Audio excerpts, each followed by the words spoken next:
미즈노 남보쿠라는 일본의 관상가가 있습니다. 젊은 시절 그는 술과 도박 그리고 싸움을 일삼아서 감옥에 드나들었어요. 그러던 어느 날 당신은 관상이 안 좋아서 칼에 맞아 죽을 운명이다 라는 말을 길거리에서 들었습니다. 소스라치게 놀란 남보쿠는 절로 출가하려고 했는데요. 절에서도 거절을 당했어요. 대신 그는 스님으로부터 보리와 하얀 콩만 먹고 1년을 견디면 그때 받아주겠다라는 조건부 허락을 받습니다. 이에 술과 나쁜 짓을 모두 끊고 1년간 보리와 하얀 콩만 먹은 뒤에 다시 절을 찾았지요. 그런데 이게 웬일입니까? 스님은 남보쿠를 보고요. 관상이 완전히 달라졌다. 이제는 출가할 필요가 없다 라고 했답니다. 1년 동안 거친 음식을 먹으면서 보이지 않게 덕을 쌓은 덕분이었어요. 그는 깊이 깨달은 바가 있어 관상을 공부하기로 결심을 하고 9년 동안 수행을 했습니다. 그리고 결국 제자가 3,000명이나 되는 일본 최고의 전설적인 관상가가 되었죠. 남보쿠가 가르친 개운, 운명을 바꾸는 방법의 핵심은 바로 음식입니다.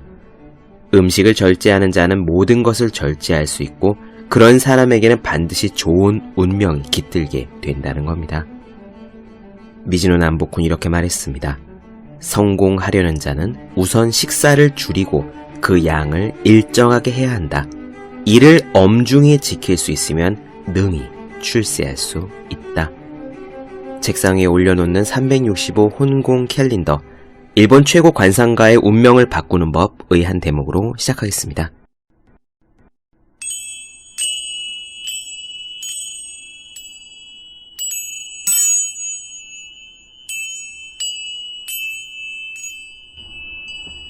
네, 안녕하세요. 본격 공부자극 팟캐스트 서울대는 어떻게 공부하는가 한지우입니다. 우리는 지금 제임스 라이언의 하버드 마지막 강의를 살펴보고 있습니다. 제임스 라이언의 질문들도 거의 끝을 향해 가고 있어요. 오늘은 5번째 질문입니다. 무엇이 가장 중요한가? 제임스 라이언은 이 질문이 새해 초에 우리들 자신에게 던져보기 좋은 질문이라고 합니다. 지금은 새해 초니까요. 이번 해가 올해가 시작될 때 우리들 자신에게 던지지 않았다면 지금 던져보는 것도 좋을 것 같습니다.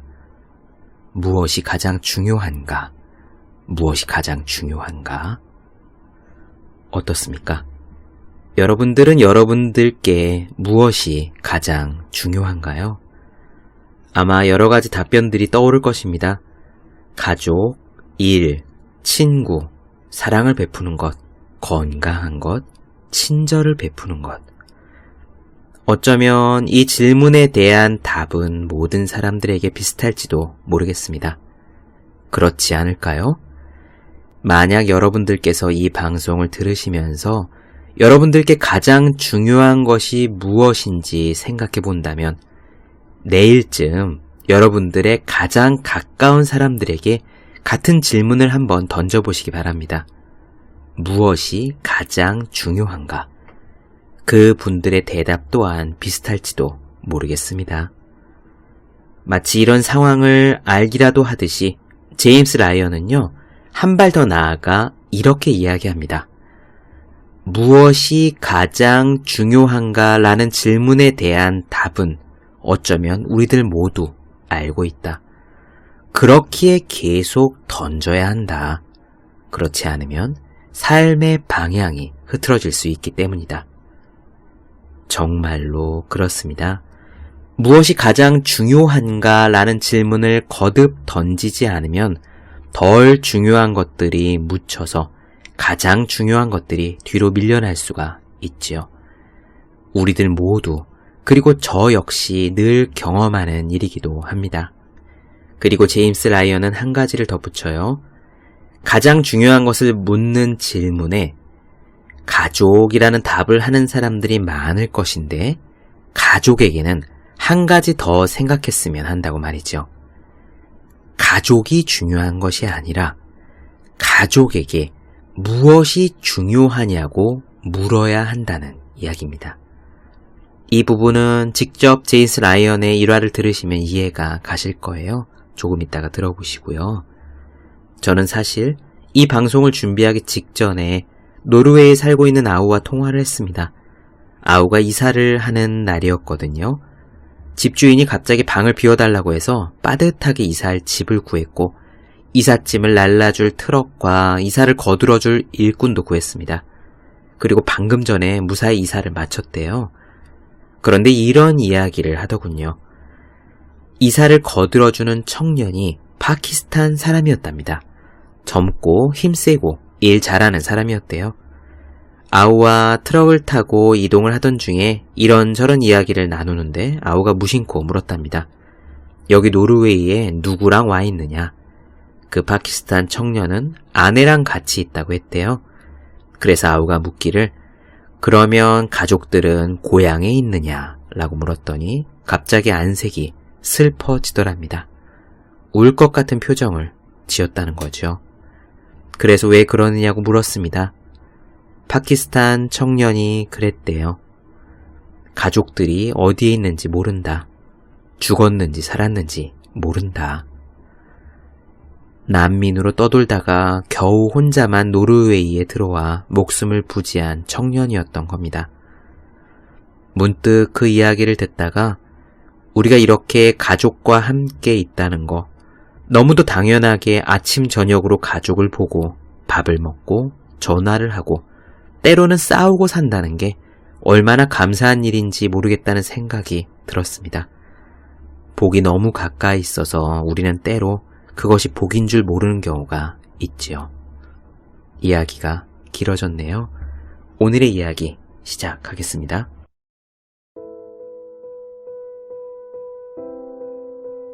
다섯 번째이자 마지막으로 우리가 반드시 물어야 할 질문은 무엇이 가장 중요한가이다. 이것은 직장에서 효율적인 회의를 위해서뿐 아니라 인생의 가장 큰 결정을 내릴 때도 필요한 질문이다. 직장이나 학교에서 문제의 핵심이 무엇인지 파악하게 하고 우리의 신념, 믿음, 인생의 목표에서 가장 중심에 무엇이 있는지 돌아보게 해준다. 진짜 중요한 것과 사소한 것들을 구분하게 해주고 중요한 가치를 추구할 때 자잘한 문제들을 어떻게 판단하고 처리해야 하는지도 알려준다. 2008년 버지니아 대학교에서 랜디 포시의 강연에 참석할 때도 나는 이 질문을 떠올렸다. 랜디 포시 교수는 카네기 멜론 대학의 컴퓨터 공학과 교수로 2007년에 최장암 말기 선고를 받았다. 암 진단을 받자마자 그는 카네기 멜론 대학에서 마지막 강의, 당신의 어릴 적 꿈을 성취하라 라는 제목으로 강의를 했고 그 강의를 바탕으로 한 어마어마한 베스트셀러 마지막 강의를 집필하기도 했다. 나는 사실 죽음을 앞둔 사람에게서 듣는 강의는 삶의 의미에 대한 철학적인 내용일 거라 생각했다. 하지만 놀랍게도 그는 시간 절약법을 극단적일 정도로 실제적이고 상세하게 설명했다. 보시 교수는 이 일을 가능한 효율적으로 맞춰야 일만큼 중요한 일 밖의 생활들을 하고 싶은 대로 할 수 있다고 강조했다. 또 가족과 친구와의 시간을 갖고 취미생활, 자신의 다른 열정을 쫓는 일들을 할 시간을 만들라고 했다. 강의에서 그는 인생에서 어떤 일이 가장 중요한지 말하지 않았고 어디에 가치를 두어야 하는지 설교하지 않았다. 정말 중요한 것이 무엇인가 라는 질문에 다가가기 위해 항상 주의를 기울이라고 제안했을 뿐이다. 계속해서 이 질문을 던져야 질문의 대답과 일치하는 삶을 살 수 있는 방안이 나온다고 했다. 시간이 지나면서 그의 조언에 숨겨진 가치를 나도 알아차렸다. 무엇이 가장 중요한지 묻거나 그 대답에서 무언가를 얻어내기 위해 대단한 사람이 될 필요는 없다. 우리 아버지는 사회적으로 성공한 사람은 아니었지만 당신의 인생에서 가장 중요한 것이 무엇인지 명확히 아는 분이었다. 아버지가 평생 동안 한 일의 대부분은 결국 한 가지로 수렴된다. 바로 가족이었다. 그는 가족을 부양하기 위해 직업을 택했고 열심히 일했다. 그 일이 그가 좋아하는 일은 아니었다. 언젠가 내가 아버지에게 사랑하는 일을 직업으로 삼고 싶다고 말하니까 나의 순진한 생각에 아버지가 고개를 흔들며 이렇게 말했던 것이 기억난다. 얘야, 일을 일이라고 부르는 이유가 있단다. 그는 일하지 않을 때는 집 안팎을 돌보고 수선했다. 여동생과 나의 학교 행사에 참석하고 내가 유독 소질을 보이지 못했던 지방 관리 기술도 가르쳐 주었다. 또 아버지는 뒷마당에서 나와 야구를 하느라 정말로 수백 시간을 보냈다. 봄이나 여름이면 몇 시간 동안 내 공을 치고 또 공을 쳐주면서 야구뿐만 아니라 인생의 조언도 해주었다. 강인했던 아버지는 나이가 들면서 점점 감상적인 사람이 되어갔다. 졸업식이나 결혼식 같은 행사에서 감정을 솔직히 드러내기도 했다. 나의 대학 졸업식에서는 눈물이 그렁그렁한 채로 그래도 당신이 뒷마당에서 야구에 대해 쓸모있는 것 한두 가지는 가르쳐주지 않았냐고 말했다. 반쯤은 농담이었지만 자신이 비록 대학에 다니지는 못했어도 그래도 자기가 할 수 있는 한 아들인 나에게 무언가를 가르쳐주고 싶었음을 표현하는 아버지만의 방법이었던 것이다. 이 야구 이야기는 우리 사이에서만 통하는 오랜 농담이 되었다. 아버지는 내가 로스쿨을 졸업할 때, 새로운 일을 시작할 때, 그리고 무언가를 성취할 때마다 야구 이야기를 했다. 1997년 아버지가 돌아가시기 1년 전에 나는 버지니아 대학의 교수로 초빙되었다. KT와 나는 이제 막 첫째 아들을 낳아서 기르고 있었다. 부모님께 버지니아 대학에서 교수 제안이 왔다는 전화를 했더니 아버지는 언제나 그랬듯이 자신이 뒷마당에서 야구를 하면서 인생을 가르쳐 주어 지금의 내가 있다는 농담을 건넸다. 그 말을 들을 때 문득 내 아들의 얼굴이 스쳐 지나갔다. 나는 평소처럼 아버지의 말을 웃어넘기지 않고 진지하게 말했다. 그것이 아버지에게 이야기할 수 있는 마지막 기회인지는 그때는 몰랐다. 아버지, 저 그때 아버지한테 많이 배운 건 맞아요. 좋은 아빠란 어떤 아빠인지 그때 배웠잖아요. 더 많은 말을 하고 싶었지만 아버지가 말을 잇지 못하고 전화기를 어머니에게 건네는 바람에 더는 이야기를 나누지 못했다. 가족을 자신의 인생에서 가장 소중한 것으로 여겼던 아버지는 대단히 특이한 사람은 아니다. 대부분의 사람들이 자기 삶에서 가장 중요한 것을 꼽으라고 하면 가족을 꼭 포함시킨다. 사실 5번째 질문은 다른 질문과는 약간의 차이점이 있다. 대답이 상당히 예측 가능하다는 면에서 말이다. 내 예상대로라면 이 질문을 하는 사람들 또한 자기 인생에서 가장 중요한 것들로 가족이나 일, 친구, 그리고 친절함을 들 것이다. 내가 확신을 갖고 이렇게 말하는 이유는 그동안 누군가의 삶을 기리는 추도사들을 수없이 읽었기 때문이다. 법대 교수이다 보니까 정기적으로 읽는 법률 잡지가 있는데 사망한 동료의 일과 삶을 기리는 추도사가 종종 실린다. 신문에는 유명인들의 부고가 실리기도 한다. 그런 추도사들을 읽으면서 발견한 사실은 대부분의 사람들이 내가 말한 삶의 4가지 영역, 가족, 친구, 일, 친절한 행동 중에 하나를 언급했다는 것이다. 게다가 자세히 읽어보면 추도사를 쓴 사람이 이 4가지 영역 중에 하나를 말하고 싶어하고 그에 적합한 예를 끌어오기 위해 노력한 흔적을 엿볼 수 있다. 그들이 이 영역들에서 주제를 골라 추도사를 쓰는 이유는 이것들이 우리 인생에서 정말 중요하다고 믿기 때문이다. 망자의 삶을 돌아볼 때 중요하지 않은 이야기를 하느라 시간을 낭비하고 싶지는 않을 테니까. 우리가 이미 답을 알고 있다고 해서 무엇이 가장 중요한지 묻는 노력이 필요치 않은 것은 아니다. 스스로에게 물어보자. 무엇이 가장 중요한가?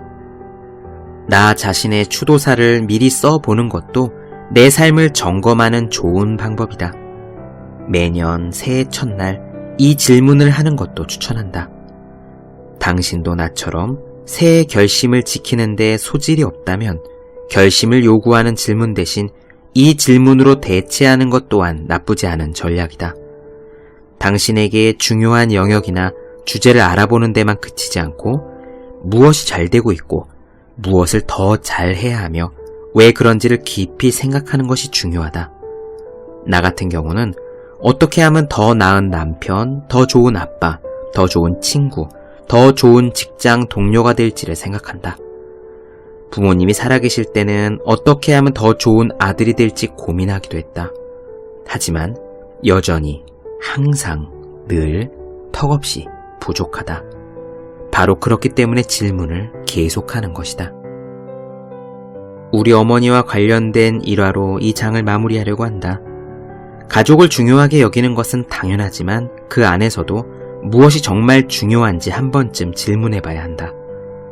어머니가 내게 얼마나 중요한 존재인지는 알고 있지만 어머니에게 있어 무엇이 가장 중요한지를 깨닫는 데는 아주 오랜 시간이 걸렸다.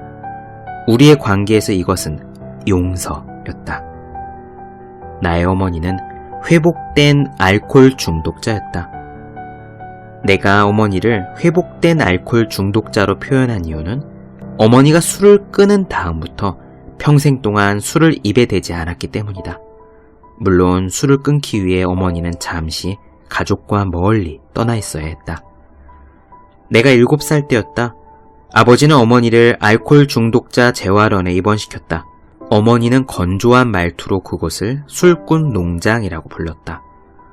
어머니가 재활원에 입원한 6개월 동안 아버지가 나와 동생을 돌보았다. 어머니가 집을 비웠던 그 시기는 몇 개의 장면으로만 기억에 남아있다. 여동생과 나는 새벽 5시 반에 일어나야 했다. 그래야 아버지가 6시 반에 출근할 때 우리를 이웃집에 데려다 줄 수 있었다. 그 이웃도 시리얼을 가루 우유에 타서 먹였고 등교 전엔 텔레비전 시청을 금지했기 때문에 동생과 나는 늘 재미없는 아침을 보냈다. 어머니는 당신이 입원해 있는 그 시간 동안 우리에게 많은 편지를 보냈다. 편지지 뒷장에 직접 그림을 그리거나 동그란 종이에 회오리 모양으로 글을 써서 보냈던 다소 창의적인 편지들이 생각난다. 그리고 리틀리그 야구 경기 중에 어머니가 너무나 보고 싶었던 기억도 문득 생각난다. 그리고 6개월 뒤 어머니가 돌아왔다. 내가 깨닫기까지는 몇 년이 걸렸지만 어머니는 자신만의 방식으로 잃어버린 그 시간들을 보상하려고 애썼다. 아버지처럼 어머니 또한 나와 여동생에게 헌신적인 분이었다. 어머니는 매년 우리의 할로윈 의상을 바느질로 직접 만들고 스웨터, 목도리, 장갑, 모자도 떠주었다. 그뿐만 아니라 뜨개질도 하고 자수도 놓았다. 모든 스포츠 연습과 게임에 우리를 차로 데려다 주었고 내가 출전한 게임에 단 한 번도 빠진 적이 없다. 동생과 내가 대학에 간 뒤에도 어머니는 틈틈이 소포를 보냈고 때때로 우리를 보러 왔다. 어머니는 우리 아이들과 조카들에게도 자상한 할머니였다. 그리고 앞서 말한 대로 어머니는 그 이후로 다시는 술을 마시지 않았다. 그래서 내가 7살 때 어머니가 잠시 집을 떠나 있었던 에피소드는 그리고 어머니가 한때 술을 많이 마셨다는 사실은 기억 속에서 희미해지다 못해 거의 사라졌다. 하지만 나와는 달리 어머니는 그 사실을 결코 잊은 적이 없었던 것 같다. 나중에 알게 된 사실은 어머니는 그 기억을 마음속에 묻은 적 또한 없었다는 것이다. 내가 결혼을 할 때 어머니는 연회에 앞서 손님들이 도착하기 전에 나를 한쪽으로 불렀다. 어머니가 매우 긴장하고 있다는 것을 알았지만 이유는 알 수 없었다. 어머니는 건배를 외치는 시간이 있지 않냐는 말을 꺼냈다. 샴페인이 있지 않냐는 이야기도 했다. 나는 어머니에게 대체 왜 그러시냐고 물었다. 어머니는 이렇게 말했다. 내가 샴페인을 살짝만 마셔도 될지 너에게 묻고 싶어서 그래. 나는 바로 대답했다. 당연하죠, 엄마. 그렇게 하세요. 그리고 덧붙였다. 그런 거 나한테 물어보실 필요 없어요. 나는 정말 괜찮아요. 그런 생각도 하지 마세요.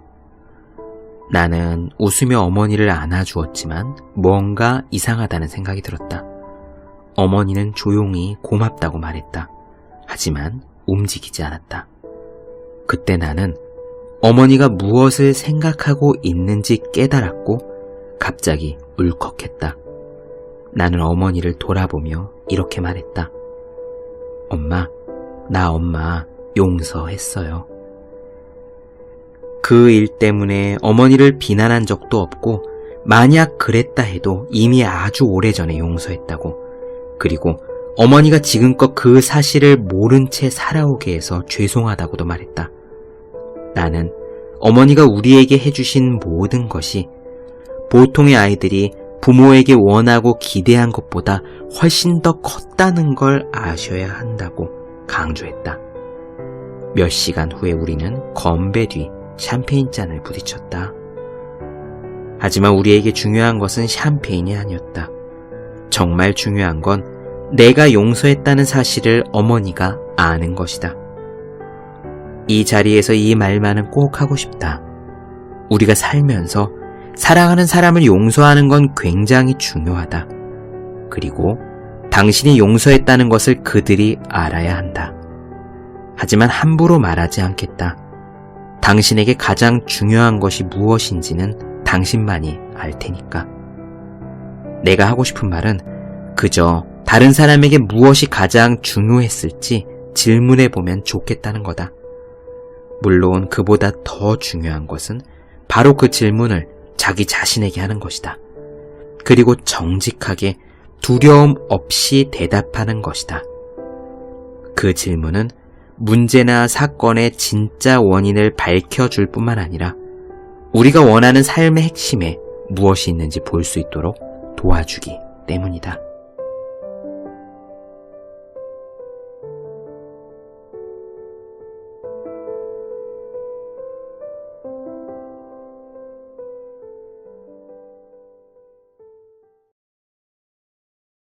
네, 본격 공부자극 팟캐스트 서울대는 어떻게 공부하는가? 제임스 라이언의 하버드 마지막 강의 나눠드렸습니다. 더 많은 이야기가 궁금하신 분들, 질문사항 있으신 분들은 제 네이버 블로그 생의 즐거운 편지, 다음 카카오 브런치 한재우의 브런치, 인스타그램에서 해시태그 서울대는 어떻게 공부하는가, 유튜브에서 서울대는 어떻게 공부하는가 검색해 주시면 좋겠습니다. 또 매일매일 공부하시는 분들, 여러분 주변에 매일매일 공부하시는 그분들을 위해서요, 하루 한 페이지씩 읽고 공부할 의지를 북돋는 책, 보기만 해도 공부하고 싶어지는 365 공부 비타민 선물해 주시면 좋겠습니다. 오늘 여기까지 할게요. 전 다음 시간에 뵙겠습니다. 여러분 모두 열심히 공부하십시오. 저도 열심히 하겠습니다.